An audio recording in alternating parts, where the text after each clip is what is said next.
Hello, everyone. Welcome to another episode of the Historians Lounge. I am your host, Gabriel Garcia, otherwise known as the Wandering Scribe and Wandering Quill. Joining me today is a very, very exciting guest. She is a military historian, 15 years going forward. She is also a culinary historian, which is going to be very good because that is our topic of today. She has worked for the government and other facilities of the United States government and is a Ph.D. candidate. Joining us today for the first time on the podcast is Miss Chrissy Reilly. Chrissy, thank you so much for joining us today. Thank you. This is awesome. No problem, no problem. So before we go into today's discussion, what can you tell us a little bit more about yourself? So your introduction was awesome. I have Thank been you. employed as a military historian for about 15 years, but I like to say that I daylight as a military historian, and that I moonlight as a culinary historian. That's what my main research has been in since about 2005, when I started my first foray into graduate school at a tiny little college in northeastern New Jersey, Monmouth University. Go Nice. Hawks. I decided that I was really fascinated with certain aspects of food and culture, especially after working for a catering company, starting in high school through college and through grad school. And I'd spent summer of 2004 on an organic farm in Japan with WWOOF, Worldwide Workers on Organic Farms. Okay. It was really interesting. I loved it. I hadn't anticipated that my life would go in the direction it has. I blame Bill Murray for everything, really. I saw the movie Lost in Translation, and by the end of it, had kind of made up my mind that I wanted to go to Japan. At the time, I didn't speak any Japanese. I didn't really know anything about Japan other than vaguely where it was, and had taken some Japanese history courses in undergrad, but didn't know that much about it or what WWOOF was. But I knew that Japan was expensive, and if I wanted to spend a lot of time there, I'd have to find a way to fund that. And you exchange room and board for free unskilled labor on a farm. I just got extraordinarily fortunate that I wound up on a grape farm in southern Japan, and then was at a bed and breakfast for the second half of that time, and went back and studied it both as a scholarly endeavor and just returning as a volunteer.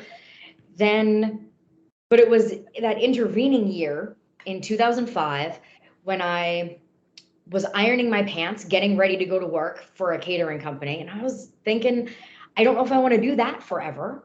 I either need to commit to this place, open my own place, or take the hidden third option, which was, of course, get a master's degree in history. But it was definitely the best decision. I loved getting my graduate degree. And it was really during that first semester of not knowing what I wanted to do, other than convincing the registrar's office to let me take 3 credits, or not 3 credits, 3 courses, even though I was at that point non-matriculated. I decided on a Thursday, semester started on a Monday. So my timing was perfect. But I wound up in some class. One of the classes I was in was a diplomatic history class. And during that class, I had the opportunity to look at the way food impacted World War II and US diplomacy. I also had a class called Populism and Progressivism with Dr. Brian Greenberg, and I had the opportunity, we got to choose the books, some of the books. Ooh, okay. And so one of them was We Are What We Eat. Ooh, I like that. This book is off the chain fantastic. Not least of all because it got me thinking about things in a more scholarly way about food, about cooking, about the intersection of food and culture, not just from a background working in food service, but as someone who decided to study this for a living. And it was only later on that I was employed by first the Army, then the Defense Logistics Agency, and now the Air Force, that despite the fact that it pretty much says food historian on my resume, they have kept me gainfully employed since. And I love working for Department of Defense, but my passion really is about food and culture. Awesome, awesome. And going back to Japan, and for listeners who may not know this, me and Chrissy actually had a test session a few days ago where she actually brought up something which I didn't know at the time, which is the history of sushi. And Chrissy, if you could you tell us again, for those who are unaware of the history of sushi, where it actually comes from and why it's not what most contemporary people think sushi is? So I didn't, of all the books to grab off my bookshelf, I don't have right next to me, but one that's really easy to read as a non-academic, non-specialist is, I believe the original title was called The Zen of Fish. It's now The Story of Sushi by Trevor Corson, and he goes through the evolution of sushi. It began not just as a quick food in that we think of now. It didn't start out on conveyor belts. It started out in the Mekong Delta in Thailand, and then gradually made its way further, that's north and east, to Japan. It then went from something that was fermented, where the fish was preserved with cooked rice and sealed in jars for a year. And the idea is that you'd have the protein in the fish would be fermented. The rice would turn into like a gelatinous, like a gel, really, and discarded, and as the part that wasn't eaten. But the fish was preserved. There's any number of ways to preserve food, that you can smoke it, salt it, cook it. This fermented it. And then actually one of the interesting ways to eat sushi is in Kyoto. It's sort of a pressed sushi. It's still fresh fish. It's not fermented. But it'll be like a box, almost like what we would know in the US as like a 9x9 baking tray. And they'd have fish pressed along the bottom, layered with rice pressed along the bottom, layered with fish, and then like a sheet of some type, maybe saran wrap in today's times, but it could have also been seaweed or other types of leaves to form a barrier, and then they would press it down, and then after a day or two, so it'd be lightly fermented, and they'd use vinegar in it, and it could be sliced into little squares, and it's still served like that sometimes in Kyoto that I've seen. Another person if you're really interested in the history of Japanese food, is Katerina Kverka. She is she had been out of a university in Leiden, Netherlands. I'm not sure if that's where she's still affiliated with, but she has published tons and tons of fascinating stuff about Japanese food, also Korean food, and also about wartime food in Japan. Definitely cited her more than once in my master's thesis. It is interesting because honestly, the discussion of food and culture, and it is part of history because it tells us, exactly who these people were and what their diets were like. And it's really interesting also when you go even further back, let's say if you look back in classical antiquities, the food that they had, because when we think of the Greeks, the Romans, and all that stuff, of course, media kind of tries to depict, like the basics, like, chicken, beef, pork, all that stuff. But if you really look towards the history of the food, the history of the culture, it's not really true. I mean, most Romans, at least from my own research, their most diet did include chicken, but mostly it was pork. Pork was easy to find, not to say chickens weren't, but pork was used for the Roman soldiers, for frontiers, for outposts. So it is really interesting when we look at food and culture, and it kind of gets overshadowed. So why do you think, Chrissy, when all the different fields of history, where it's like classical antiquities or civil rights history, why do you think kind of food history kind of gets like pushed to the side, or doesn't get enough recognition? So I have a little bit of a bias because this is an area that I research. Of course. I don't know how understudied it is. I just don't know how overwhelmingly popular it is compared to other fields of history, maybe. But I also feel like that's changing a bit, and that I think the part that makes it sometimes hard to grasp is that it's a remarkably individual endeavor. You can only ever eat for yourself. Right. It's ubiquitous. It is required by all organisms to maintain life. Right. So it's everywhere. It's something that we don't always notice within ourselves. Like, how much do we as individuals examine what we eat on a overarching cultural level, and how this is representative of who we are, where we come from, where we live? Or is it just about, well, this is what I grew up with, and this is what I know how to cook, and this is what I know, and it fits into my daily life?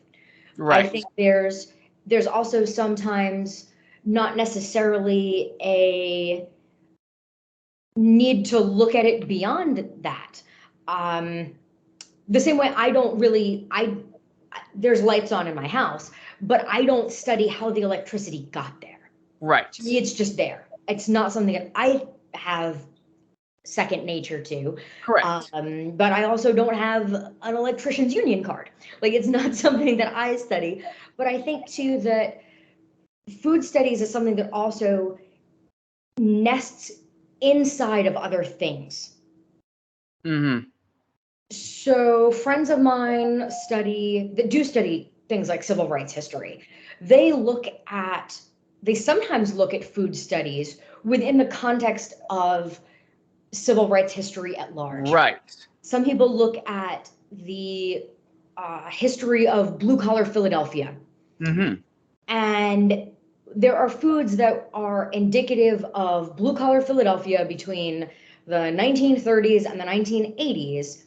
But the food isn't the focus. It's something that is part of something else. Right. And even this book here, Ethnic Food and the Making of America. It's not looking at all food. It's looking at food of ethnic enclaves and how that evolves over time. I've got things like, another one. This is actually a really fascinating book, The Migrant's Table by Christine Reilly. Ooh, I like that one too. This looks at the food of Bengali American households and what the foodways are like, how they've evolved. But this is really specific about food, but once again, it's about food and a culture, food within a culture, right, adjacent to culture.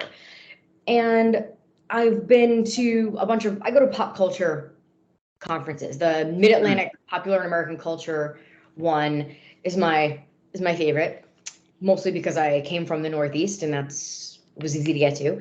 But there is an entire section dedicated to food studies. There's also sections dedicated to comic books and movies, vampires, any number of other topics that you might wind up talking about food within that. So I think it's not that it's not popular. I think it's actually very popular. It just overlaps with everything. And so because of that, it's sometimes hard to separate it and have it be its own thing. You look at food and culture, and especially like in one group of like either like a house or like our middle class, blue collar workers, it is interesting to see, you know, what the people ate at the time. You can do like a whole study on Puerto Ricans coming to the U.S., you know, bringing their heritage to the United States and combining it with, you know, the dishes and cuisines here, which that actually leads into another discussion when you look about food and culture. Now, one thing I've always been fascinated with as like a classical historian, you know, we always hear these tales like, you know, like this famous folklore is tied to this region's history. It makes up that. And I also think that also ties in with food or like a national dish. But I also have to acknowledge that the national dish of like one culture could possibly have been influenced or been a conglomeration of many, many things over a period of time. So do you often find it very interesting a discussion when people are saying like, oh, like this, like the national dish, like take for the United States, like some would say like the national dish of the United States will either be like hamburgers or someone would say the national dish is pizza. But what truly makes a national dish, in your opinion, if you look at it in the perspective of food studies?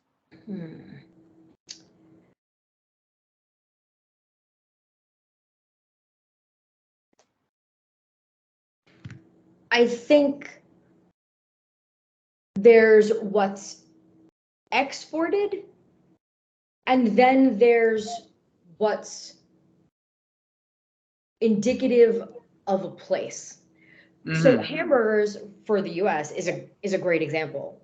The beef industry in the United States is really strong. There's actually a great book that talks about this. Elizabeth Rozin, Rozin, The Primal Cheeseburger. And there's also David Horowitz, Putting Meat on the American Table. And there's, I'm blanking on the author's name, but it's called Portrait of a Burger as a Young Calf. Ooh. And each of these are 3 different lenses to examine hamburgers. Not even looking at things like Fast Food Nation or some of the more like popular food books of the last 20 years. Right.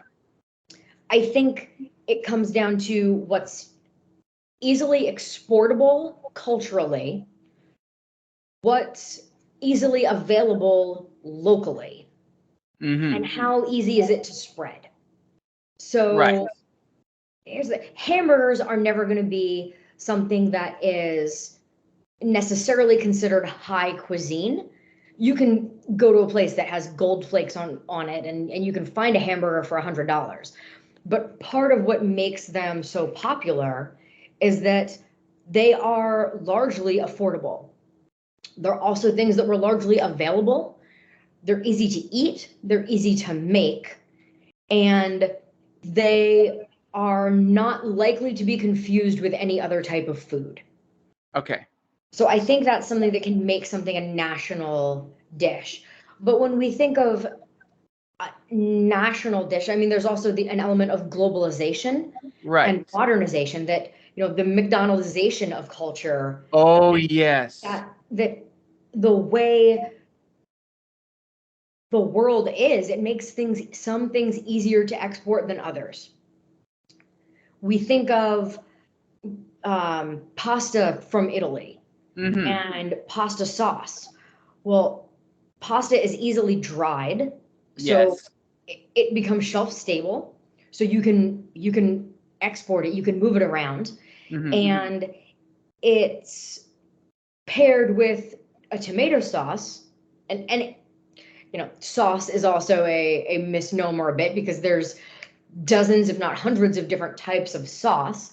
But tomatoes are preserved really well. And so that's also something that's shelf stable and exportable. Right. So it might not be something that's eaten everywhere, but it is something that can be eaten, especially by people that have left a place as indicative of that place. I've done a deep dive recently good coincidence, into caviar, of all things. That for a long time in after the Bolshevik Revolution in, what is now Russia, that caviar was something that, whether it was true or not, there was a notion of it being on every table. Right. That it's something that people could eat, and that there's elements of things that are sometimes nostalgic. And that's what makes it national, because it's being eaten by people when they are not in a place anymore. Definitely. And also going back to what you mentioned earlier about, food studies during the war period, if I'm not mistaken, hamburger was also used in like a political and cultural impact. If I can pin it, I believe it was World War I or World War II, where the hamburger was used as a political tool to like rebel against, either German Americans in the United States and against Germany. And they actually got a name change, if I'm not mistaken, which were freedom sandwiches. And that is huge. Not a popular thing like a restaurant chain says we sell freedom sandwiches. Not very popular. It's like the hamburger. And going back to what you said about McDonald's, that's a huge thing with culture, because before McDonald's, you had like the local burger shacks like White Castle. The history how White Castle, you could say, created the first slider, the first burger. But McDonald's, and this specifically, you look at pre-Larry Kroc and post-Larry Kroc. Pre-Larry Kroc, McDonald's, looking at the history and the culture at the time, created the idea of like a speed system like you would see in an industrial plant, which was never even an idea. And then post Larry Kroc, you now have McDonald's that is spread out throughout the world in like the later half of the 20th century. And now you have a lot of other fast food chains copying that method, because they realize you can change food, or you can match food with industry. Everyone wants things right now. People want their dinners and food right now. It's a huge cultural shift, which is very, very fascinating. And if you just look at just the US at that period, it's kind of starting to realize how much we take for granted fast food. And you're thinking, oh, fast food's always been here. No, the concept of fast food is a very, very new thing, relatively speaking, in the sense of like the 20th century is where the idea of fast food really, really came about, which honestly, tying back to food and culture, it's just really, really fascinating. So I think one of the things that's interesting about, if we look at the idea of restaurants before Ray Kroc and McDonald's, right? And you talked about like turning food into something that's fast, turning something that is edible into a commodity, right? Industrialization. It reminds me of a book that I'm glad to have read, but the slog to get through. I mean, it's a good book, but Nature's Metropolis. It's about the city of Chicago, and it also overlaps with things like the meatpacking industry, and how you can take something that is alive, and how you take things that went from a crop, something that is agricultural, into something that is industrial. Right. That, the natural world as we know it and we see it is often mediated through something. We look outside and there's, lawns that are mowed. Is that nature? Right. Or is that nature because we make it that way? Fascinating. So there's an element of that. But I also think that, especially in the United States before World War II, there weren't restaurants the same way. There wasn't Yelp. Right. There's a book I read about 2 years ago. It's called Vagabonding Down the Andes, and it was written during the 1910s, 1920s. Okay. And it's about two guys that decide to go hiking through the Andes Mountains in South America. All right. And they're writing this longhand, pen and paper, mailing the notes their notebooks back to their families and friends in the United States for safekeeping so they can turn this into a book. But it really highlights the lack of tourist culture that becomes something that's possible once you have means of mass transportation. Mm-hmm. So, I mean, if you think of when the railroads started, yes, and then you've got highways and mechanized transport, that you wouldn't have, there wasn't a need for restaurants before a certain point because you didn't have people traveling the same way. So you'd have some people that were traveling, but you had taverns, you had inns. These were mostly going to be frequented by men. However, both Warren Belasco studied and wrote extensively about eating along the early American highway system, and then later on, Catherine Parkin wrote about this, specifically women and their travels, and how it was definitely going to be different for females traveling. And so you've got things like dining cars in trains, not that you'd be taking the train to go from point A and then eating at point B. The train itself was your culinary travel. Right. So I think that comes down to, like, when you talk about the industrialization of things, go from places that are mom and pop restaurants only to something that you can have replicatable and at scale. Definitely. And another thing is you brought up traveling, and brought up another thing which I think is really important, which is the Americanization, or just the, I had to use a better term, like the globalization of like cultural foods for a broad audience. And again, if you look at the United States, we have a lot of different food types. You have like Chinese food, Japanese food, Senegalese food. Going into New York or along the East Coast, you have a lot of food that's either Irish inspired, Eastern European, and they take their food from their culture and they bring it to the American audience. And then what you have is sort of like a blending of the two. But it kind of leads into another discussion: is this food an accurate depiction of the culture back home? Or is this instead a new discovery or a new history, which is the blending of the old world with sort of the new world, in a sense of like two different cultures coming together to make something new? In a case of, let's say, Panda Express. Most people think Panda Express is, Chinese food. It's Chinese inspired food by Chinese Americans, but how accurate and close is it to, accurate food, or not? I don't want to say accurate food, but more closely tied to food of native China. I'm flipping back my mental calendar here.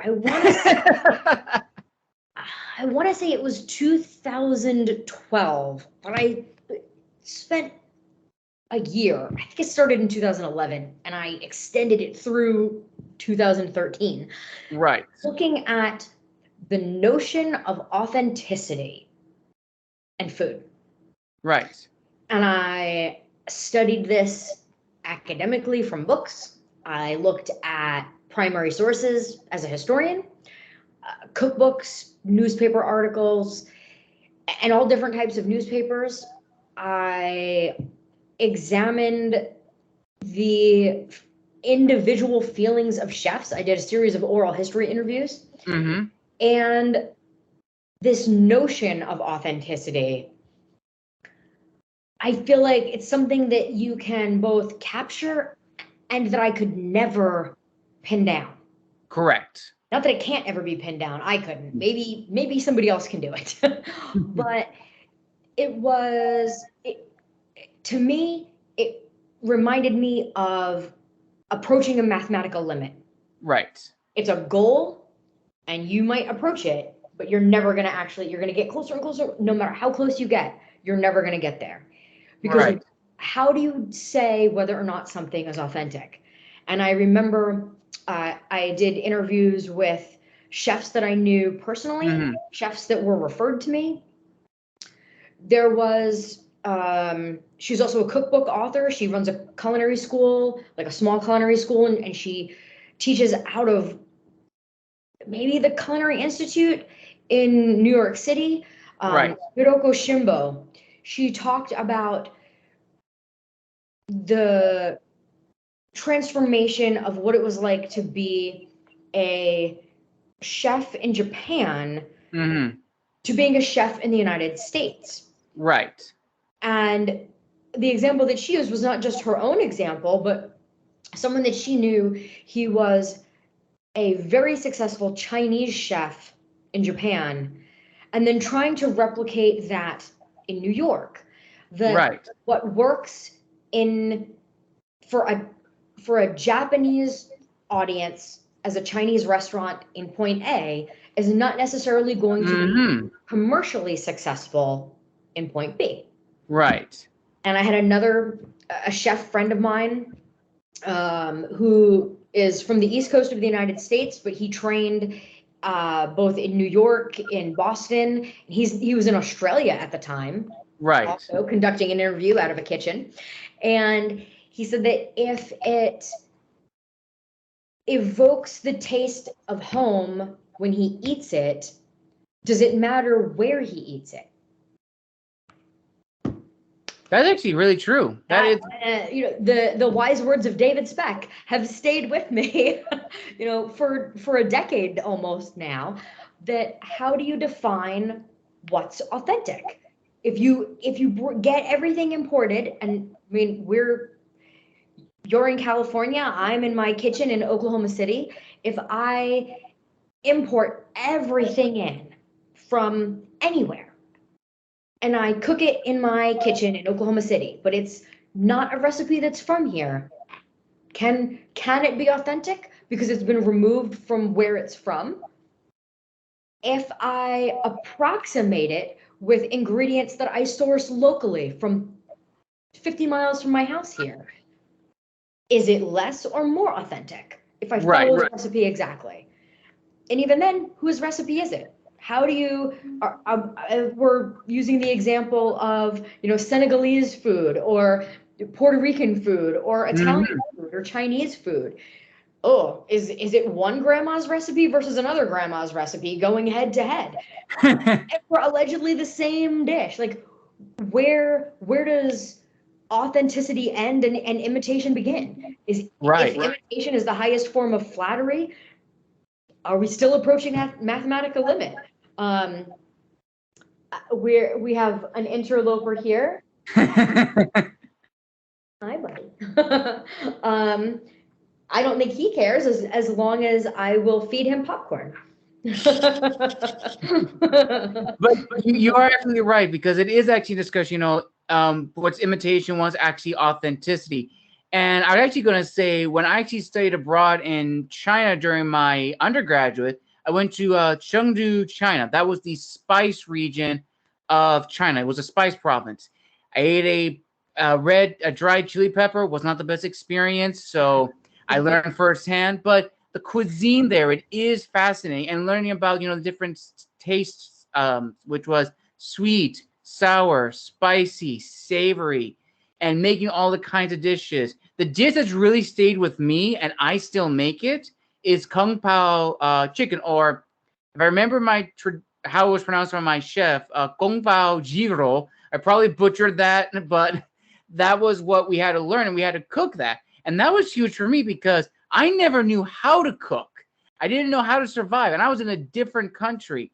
But learning Chinese and then cooking Chinese was fascinating, and also learning about the use of the hot plates and what spices were around and the savoriness. It's different types of food.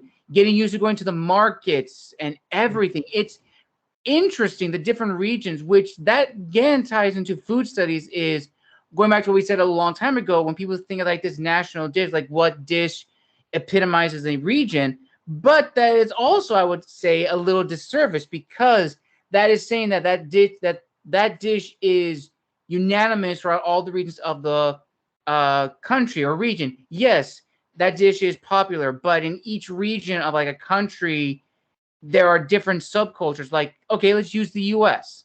The South has its deep roots in Spanish influence. If you're in Louisiana, French influence with a little bit of English influence. If you go up along the upper East Coast, what do you have? Same English. You have Puritan. You have Irish. You have a lot of immigrants coming in. And what's on the Northwest, that's still closer to Canada, still closer to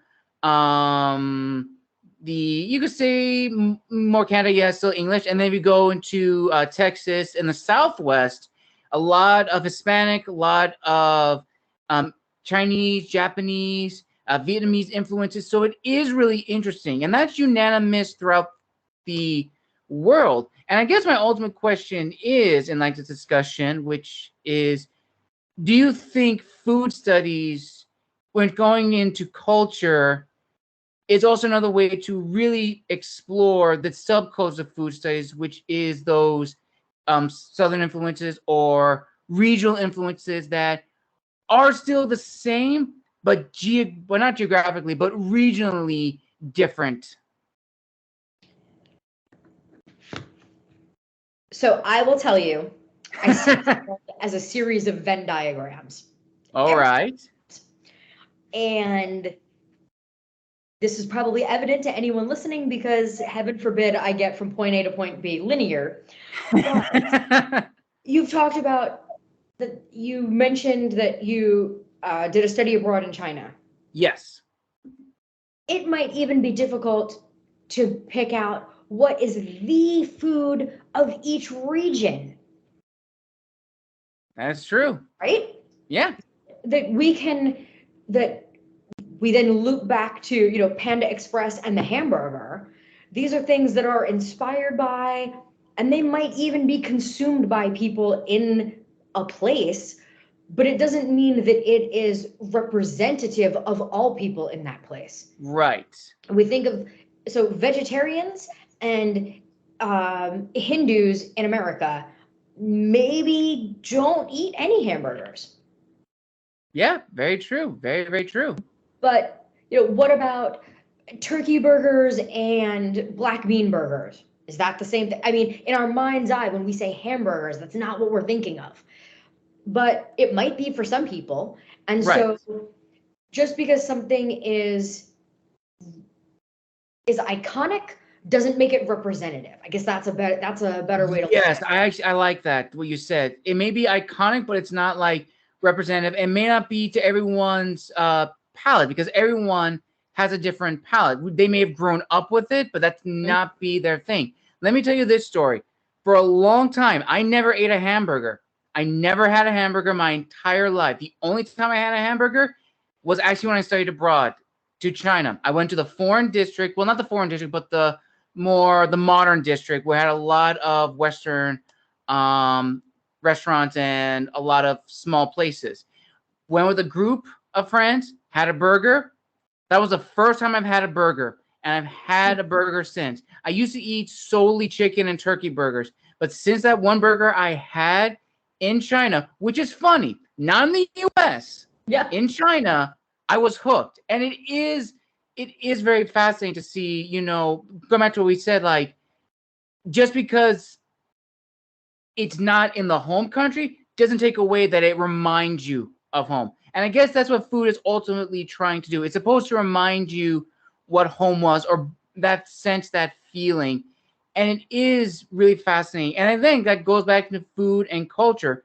Culture is trying to preserve the history, trying to preserve what was lost. And that, again, goes into another topic we haven't really discussed, or maybe we have little, which is trade. The trading of spices, the trading of ingredients.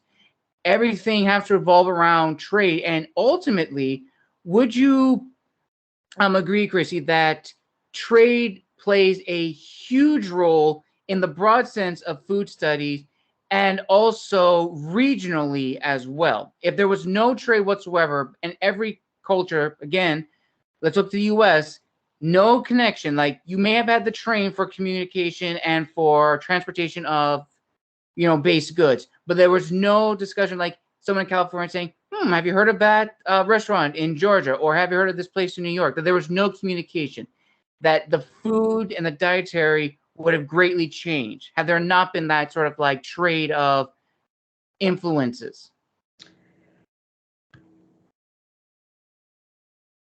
So there's trade, Mm-hmm. and there's Richard Wilk is Okay. the scholar that I'm thinking of. He talks about how food transforms through trade. Also, Sidney Mintz, The Taste of Sweet Tea Studies Sugar. Right. Richard Wilk has written extensively about the food culture in Belize, which is really fascinating way to look at how things transform and how things evolve through trade, through globalization. Right. And the idea of glocalization, GLOCAL, like global local kind of. Okay. That word, that you've got the way things transform through trade and through influence. Right. So, but I also don't think that's new, right? Okay.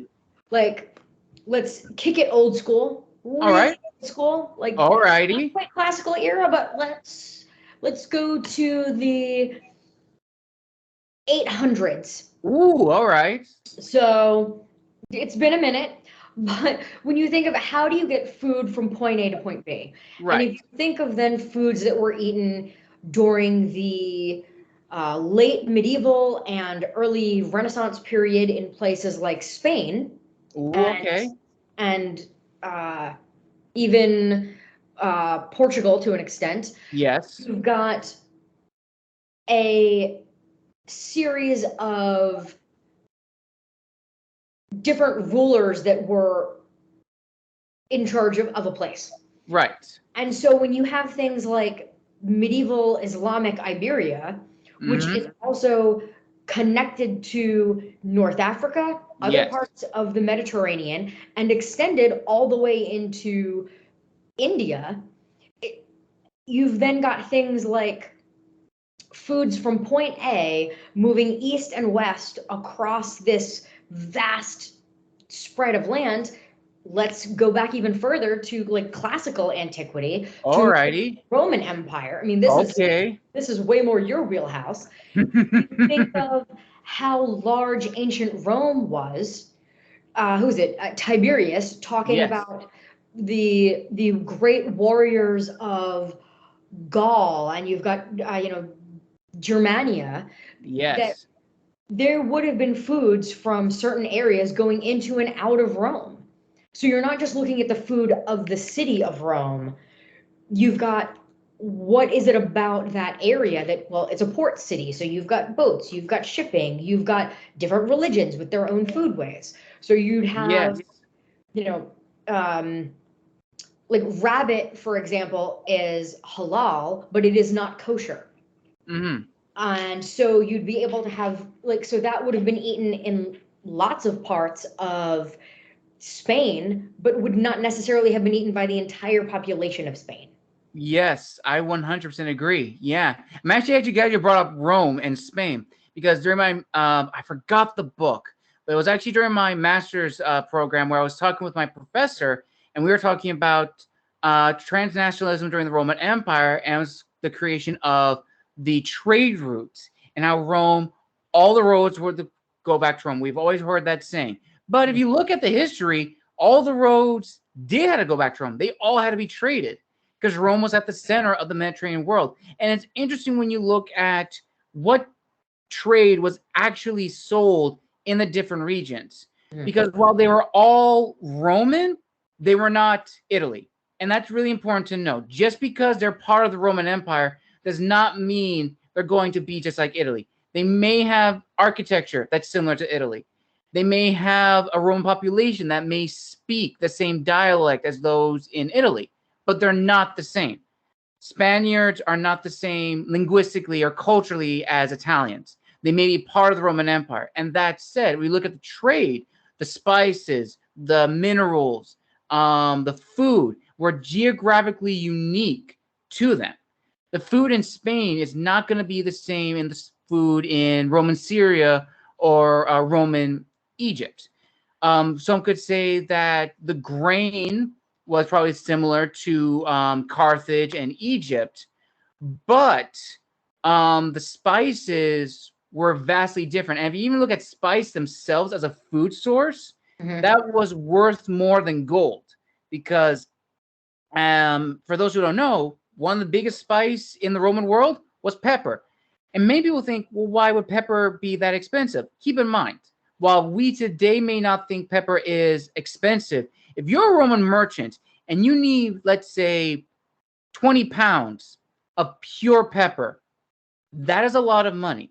That is expensive, and that signifies wealth, which is a huge thing when talking about culture. If you have these unique foods, these very foods that are tied to status, you are powerful. And it's very, very, very fascinating. And if you look at, let's say, go a little bit further into like medieval Mongolia.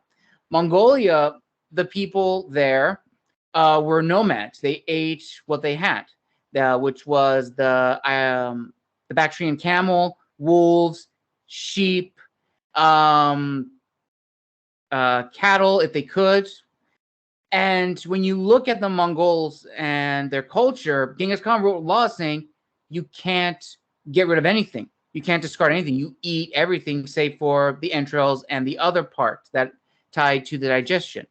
And then when you look at the Mongols in the later part of the Mongolian Empire, it's a mix. And the reason why I bring this up is going into food and culture. It's sort of like this blend of culture, because food studies, I think, and maybe you agree with this, Chrissy, that food studies help debunk the myths of what people may have eaten back in the later periods. Because, again, going back to media, we always have these depictions of how they would have eaten based on what people who were not Mongols or not Romans or not anyone, not the people of that culture, were writing about them.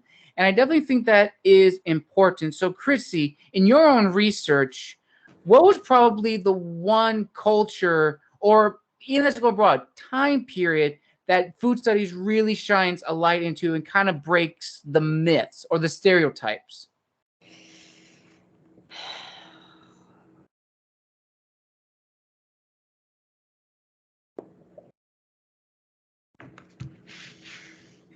I think I may have stumped you.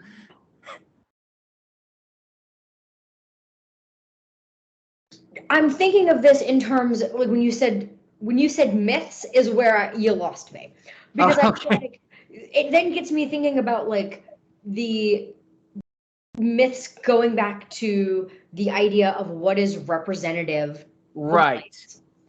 And I don't know. I mean, I feel like you can name any place or any time period, and you can come up with this idea of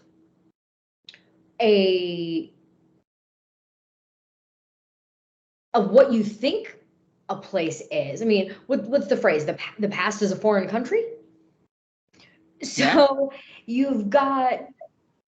I mean, I feel like even if we look at something like 1950s America, right, we might have this notion of what we think the food would have been like then, but that's what we know from advertising. So there's imagery associated with some of these ideas. It's not necessarily what was real, it's what we can associate with it through culture and through how we understand these things. Right. But I don't know if there's anything that I can think of, oh, this is the most stereotypical or this is the least stereotypical of either a time or a place. Okay. Because everything is going to be somewhat like we're all collapsing to the mean here with, you know, sushi or kung pao chicken or hamburgers or pasta or you know, insert name of ubiquitous food of a place here. Right. But even then, how ubiquitous is it? Right. The thing that I was writing down about what you were talking about with the idea that something might be the idea of of a place, but not necessarily Italian. It might be part of the Roman Empire, but like the Roman Empire was gigantic.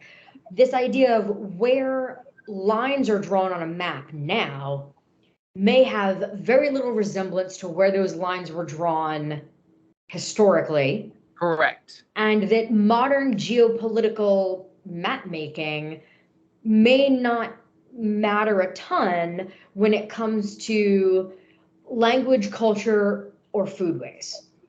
Right. So if you look at, where does one place end and another place begins, that yes, that you hop on this side, you're in one territory, you're on the other side, you're in another territory.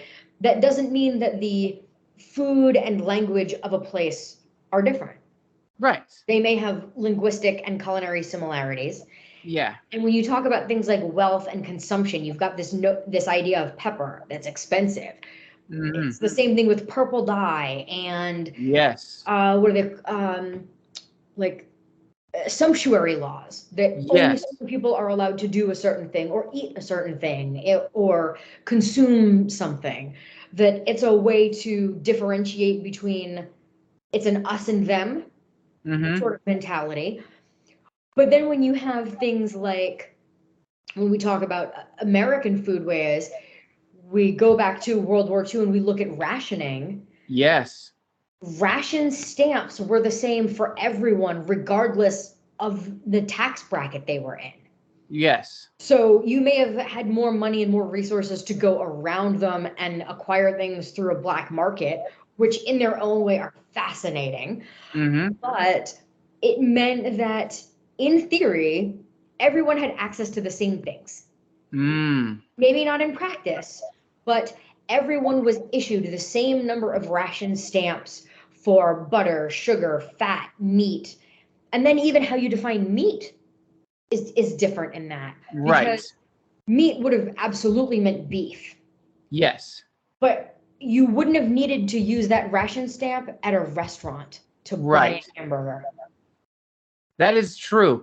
And that actually kind of brings one of the last things, or second to last things, which is when we look at food and culture, ultimately, if we go back to an ancient recipe, or even the most, maybe to 18th century or 19th century, it's never, if you try to replicate it, it's not going to be accurate. And the reason why I bring this up is, and the reason why it's important is, if you look at recipes now, we have everything has to be organized. It has to be exactly this is how the recipe is supposed to be made.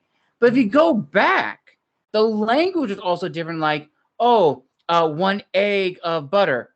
What the heck is 1 egg of butter? What is that supposed to mean? Or one something, a different word for ounce of milk. The language was very different. Sometimes they don't even give you measurements at all, and you would have to just wing it. Mm-hmm. And most likely, the dish you're going to make is probably not going to be what may have been made back in that time. But does that take away from the history of it? Maybe not, because you're bringing to life this dish. And I know I've done that as well. I've actually, in our discussion, for those who don't know, I've made a 1930s peanut butter loaf cake, which that was tasty. That was delicious. Very simple ingredients. And then the first, according to this history, the first Spanish adobo. But if you taste it, it's not really the adobo you think of in modern Filipino food. It's mainly a mixture of spices from Islamic North Africa, Catholic Spain, and a bunch of other things. And ultimately, it is very fascinating. And going back to what we talked about in this discussion, which is food studies brings old cultures to life, and they definitely help contextualize what they would have eaten. And what I was also saying previously about myths and stereotypes, if you look at medieval England, we have the notion of, England, medieval period, they probably ate very, very poorly or were very dirty or filthy. Okay, maybe there may be some truths in that if you look really hard or go in that direction. But if you look at the other scholarly works of the people at the time, people actually ate relatively well, relatively speaking. Their diets were very different. How they made their food was very different. And ultimately, it really shows that food and culture are really intertwined and should not be like taken for granted, which then lays into my final thing before we end today's interview, which is, Chrissy, I may have asked you this before, but I'm going to ask again. Do you think a culture creates a particular style of food or cooking of food, or do you think food creates a culture? Like in the sense of food that was made in the Roman times. They may have thought, oh, just regular food, but over time, people have associated that food is Roman, or go even more. That food is medieval French, and going even closer to home. Oh, that's 1920s New York style.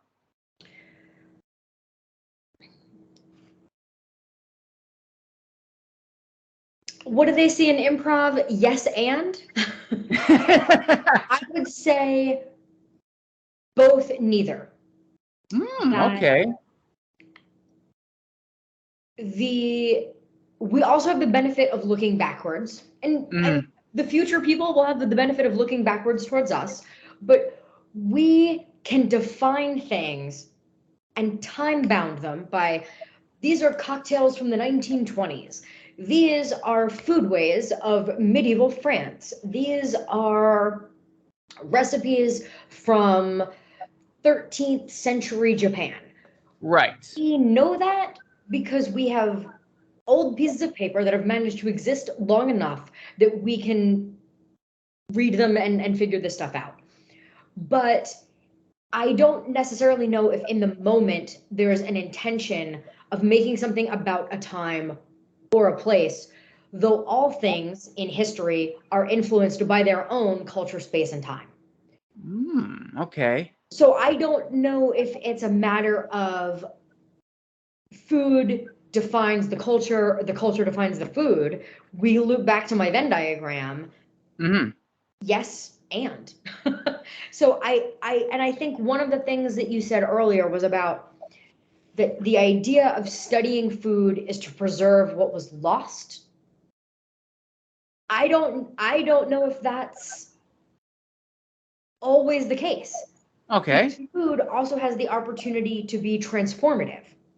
That is true. I agree with that. We don't have to eat what our ancestors ate. That is true. That is very, very true. And that's also a modern, that's maybe a modern problem, that we're not just looking at food deserts, we're looking at food jungles, maybe. That we have the benefit of being in a modern, safe culture that also affords us the privilege to have the choice of what we eat, that it isn't necessarily linked only to what we can get within 20 miles of us, or what's in our own backyard, or what we can produce ourselves.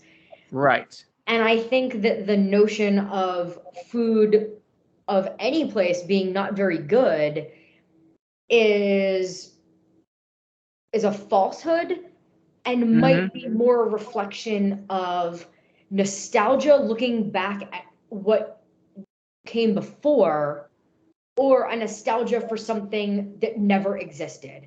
That interesting. People that were living below the poverty line in England during certain time periods may have eaten very poorly, but that is not representative of all of the culinary lineage and heritage of England. It might just be indicative of a very narrow culture, space, and time, not necessarily the entire culture, space, and time. Man, all this food is actually making me hungry. So with that, people. What are you cooking for dinner, Gabriel? Oh, I'm actually going out to eat, which, funny enough, gonna be having pizza. So amazing. Yes. So with that, listeners, we will conclude this episode of the Historians Lounge. I want to thank our guest, Christine Reilly, for joining us. Now, before we officially end it, Chrissy, where can people find an engagement to you and learn more about any upcoming projects or future ventures? On LinkedIn. It's where I pretty much post everything, from the mundane to the actually relevant. You can find me there.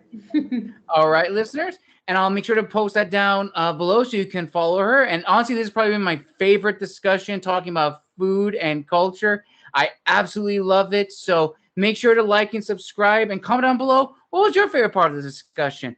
And make sure also, now that I have it with me, to pick up a copy of The Gathering. It is now available in ebook form. So you can buy both in print and ebook.